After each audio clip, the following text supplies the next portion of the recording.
What if rugby's biggest stars could clash in a truly global showdown every year? That's the dream. But here's the shocking reality. SANZAAR just locked in plans that thrill fans while leaving a gaping hole in the calendar that could unite the hemispheres forever. Hey there, rugby enthusiasts! If you're new to the game, let's break it down simply. The Rugby Championship is like the Super Bowl of international rugby in the Southern Hemisphere, pitting powerhouse teams like New Zealand's All Blacks, South Africa's Springboks, Australia's Wallabies, and Argentina's Pumas against each other in a high-stakes tournament. Now, imagine the excitement of knowing this beloved event is set in stone until 2030, with SANZAAR, the organization overseeing the Southern Nations rugby, unveiling a fresh, dynamic schedule that'll keep the action pumping for the next 5 years. But here's where it gets controversial. Some argue this is a missed shot at revolutionizing the sport globally. Stick around, because we're about to dive into the details, and trust me, you'll see why this announcement has everyone talking. Following one of the most nail-biting rugby championship seasons ever, since Argentina joined back in 2012, the 4 member unions, Argentina, Australia, New Zealand, and South Africa, have officially approved a revamped itinerary. This means introducing extended multi-week tours and a complete tournament just before the 2027 Rugby World Cup. Think of it as gearing up the teams for peak performance, like athletes training intensely before a marathon. But hold on, this isn't just any schedule. Let's unpack what it really means for fans and players alike.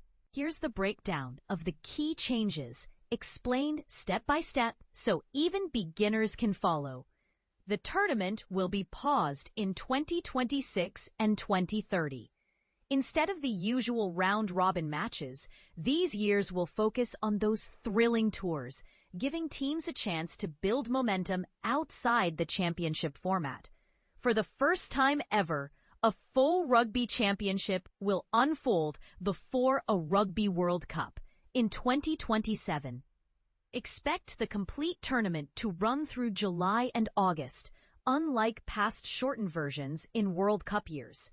This extra preparation time could be a game changer, helping nations fine-tune their strategies. Imagine it as extra practice sessions before the big championship game. Multi-week tours will hit the scene in 2026 and 2030. Picture the All Blacks battling the Springboks across a series of matches, not just one-offs. This adds depth and excitement, like a mini-season of intense rivalries. The calendar also incorporates World Rugby's proposed Nations Championship in 2026, 2028, and 2030. We'll get to this groundbreaking event in a moment. It's poised to shake up how we view global rugby dominance. What about the iconic Bledisloe Cup? Fear not, it's staying put during those tour years. And this is the part most people miss. It might even evolve into a best-of-3 series, reviving the epic clashes we loved in 2021. The massive opportunity slipped away due to New Zealand's reservations. This is where the real drama unfolds, more on that below, as it sparks heated debates among fans. Diving deeper into the everything you need to know about this fresh calendar, SANZAAR's Thursday announcement puts an end to months of rumors and buzz.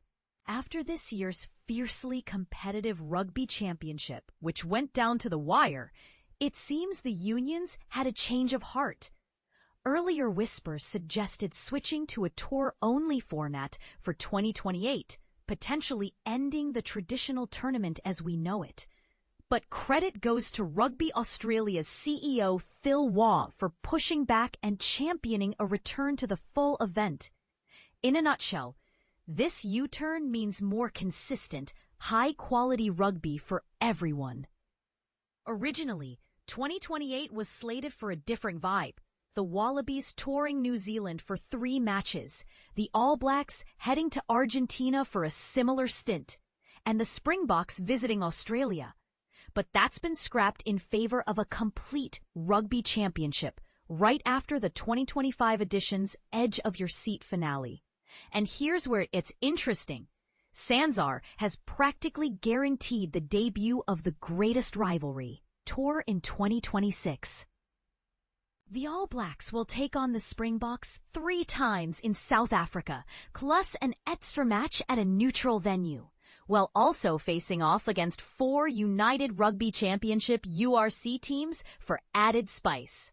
Then in 2030, the roles reverse, with the Boks touring New Zealand in the same format. In a major twist, the Rugby Championship bounces back strong in 2027, with a full-blown tournament spanning July and August. Gone are the abbreviated versions from World Cup years. This decision prioritizes top-notch prep for the 2027 Rugby World Cup in Australia. As SANZAAR's statement puts it, importantly, it will also deliver for the first time a full Rugby Championship (TRC) tournament in a Rugby World Cup year, 2027, allowing the SANZAAR nations an excellent preparation and run into the tournament. For newcomers, think of it as giving athletes a full training camp before the Olympics, ensuring they're at their absolute best. To visualize, here's a quick look at the SANZAAR International Rugby Calendar, 2026-2030, 2026 Multi-Week Tours and Nations Championship, 2027 Full Rugby Championship, 2028 Full Rugby Championship, 2029 Women's Rugby World Cup and British Irish Lions Tour to New Zealand, 2030 Multi-Week Tours and Nations Championship. Now on to the Bledisloe Cup, that timeless clash between Australia and New Zealand. With the Springboks and All Blacks alternating those multi-week tours in 2026 and 2030, the Cup remains alive and kicking. Matches will happen in October after the tours, though the exact number is still up in the air. Phil Waugh, ever the advocate, is all for bringing back the best-of-3 test series, a format we haven't seen since 2021. He explained on Stan Sport, "I think that everyone probably wants a 3-match test series. If you have the opportunity to play 3 tests, then I think that it's a logical step next. It's a nod to player welfare and creating more memorable rivalries. Think of it as extending a great movie trilogy for extra drama."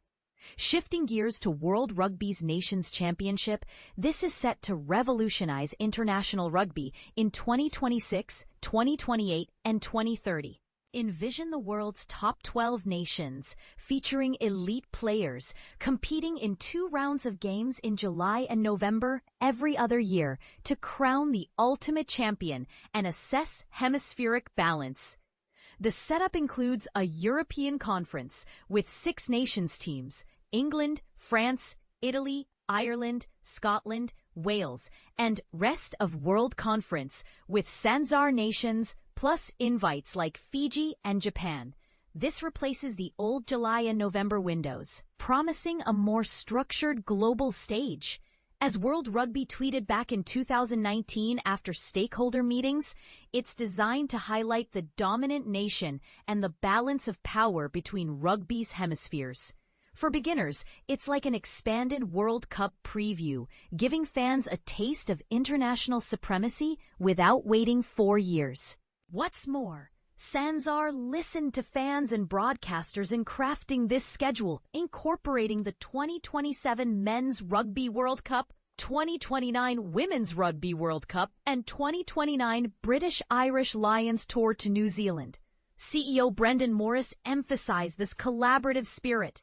This new calendar for Southern Hemisphere rugby is all about bringing to the fans the highest level of world-class rugby and action. It's a new dawn for Southern Hemisphere rugby, and we can't wait for our fans to be part of this exciting journey. It's a reminder that rugby thrives on passion, whether you're in the stands or glued to your screen. But here's the controversial twist that has fans divided: the glaring missed opportunity.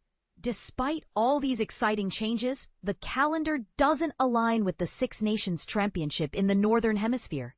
Reports suggest SANZAAR nations wanted to shift the Rugby Championship earlier in the year to match the Northern schedule, creating a true global rugby calendar since the sport turned pro. Yet New Zealand Rugby has been resistant, blocking the move. This decision locks things in until at least 2031, though the recent U-turn offers faint hope for adjustments. Some insiders, like those from Report, speculate New Zealand might relent if the Six Nations pushes their tournament 2 weeks forward. It's a bold stance. Do you see it as protecting tradition or holding back progress? For context, aligning calendars could mean epic cross-hemisphere matches, boosting viewership and rivalries, much like how soccer's global leagues draw massive crowds. In the end, this SANZAAR announcement heralds an exciting new era for Southern rugby, balancing thrilling tours, full championships, and new competitions.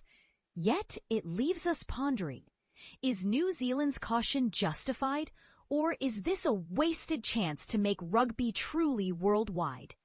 Do you agree with reviving the Bledisloe Cup as a 3-test series, or should we experiment with even bolder formats? And controversially, what if aligning with the Six Nations would dilute the unique charm of Southern rugby or elevate it to new heights? Share your takes in the comments. Let's debate and keep the conversation going.